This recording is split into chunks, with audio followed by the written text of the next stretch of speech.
Hi everyone, so for this part of the rivers lesson, I'm going to tell you a little bit about drainage basins.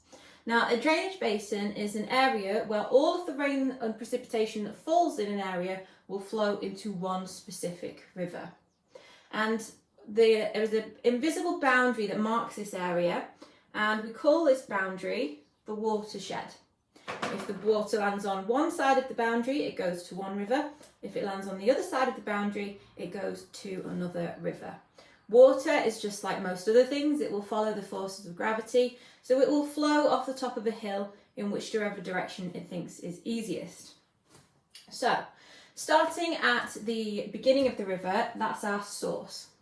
Now, our source of the river is the furthest point away from the mouth of the river. And these can sometimes be hundreds, if not even thousands of miles away from where the river eventually meets the sea, in some of the world's biggest rivers. Now, as the river flows and the streams start to join, we tend to get these secondary rivers joining to the larger channel, and we call those tributaries. So a good example of this is the River Darwen, which flows right through your hometown of Blackburn.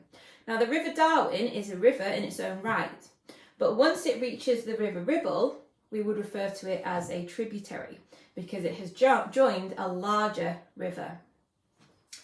Where the two rivers meet, we would refer to that as a confluence. And this obviously increases the amount of water flowing through the channel. Now, our river winds its way through the lower and the middle course of the river until it finally meets the sea, and that is our mouth of the river. Now, as we discussed in a previous video, any water that flows across the surface is called surface runoff. But the story doesn't end there, because as I'm sure you've noticed, not all of the water that falls as rain finds its way across the surface. If it falls onto grass or any other absorbent porous surface, it will soak in. And when it does, it makes its way through the soil layer. And this is called through flow. And this is when it will soak through into the soil, and it will still follow the force of gravity. So if the soil is on the side of a hill, much like this here, it will flow downhill. But because it's flowing through soil, and water is almost kind of a sticky property, it sticks to windows and beads. And what this means is that it travels much more slowly. So it will get to the sea, but it will take much longer to do it. But the story also doesn't stop there. What will happen is that some of the water will percolate into the rocks underneath. Now, if the rock is impermeable, that means that there's no little holes in this rock. It can't soak in. So the water will stay in that soil layer and carry on flowing through that. Much like if you were to try to get water to absorb into the surface of a table. It wouldn't work because there's no tiny little holes in that surface for the water to soak into. However, some types of rock are riddled with lots of tiny little holes. And these act like a sponge for that water. So the water can flow through the soil layer and percolate into the rock layer underneath.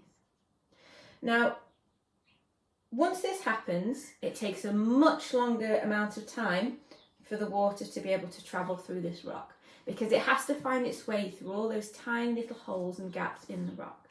So this is a very, very, very slow route for the water to take to the sea. And sometimes the water can kind of stay in this layer for a very, very long time. And this is where if people dig their wells down into the ground, they will be able to get water by putting a bucket down. So that's how water can be stored in the ground as well as move through the ground.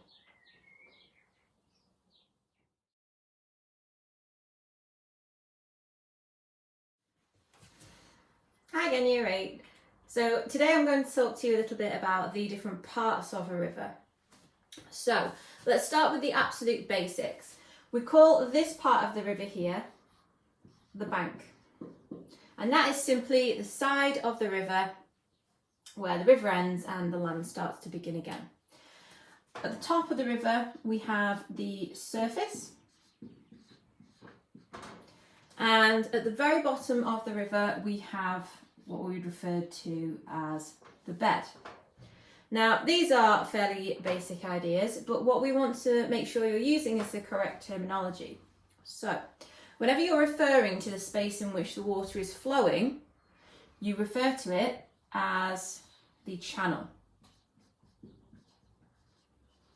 And that is the space in which the water flows to and from its destination. Now, at the bottom of the river, what can sometimes happen is that the river loses its energy. It starts to slow as it moves across the bottom because of the friction of the water and the riverbed. And when that happens, any material that's being carried by the river often gets deposited at the bottom of the riverbed because the water no longer has the energy to be able to carry it anymore. Think about heavy shopping bags. When you're tired, you don't have the energy to carry anymore, you just put them down. And that's deposition. And when these small particles are placed at the bottom of the river and deposited, we call that sediment. Now, it's not always tiny little particles of soil and eroded rock that settle at the bottom of the river. We also get large boulders.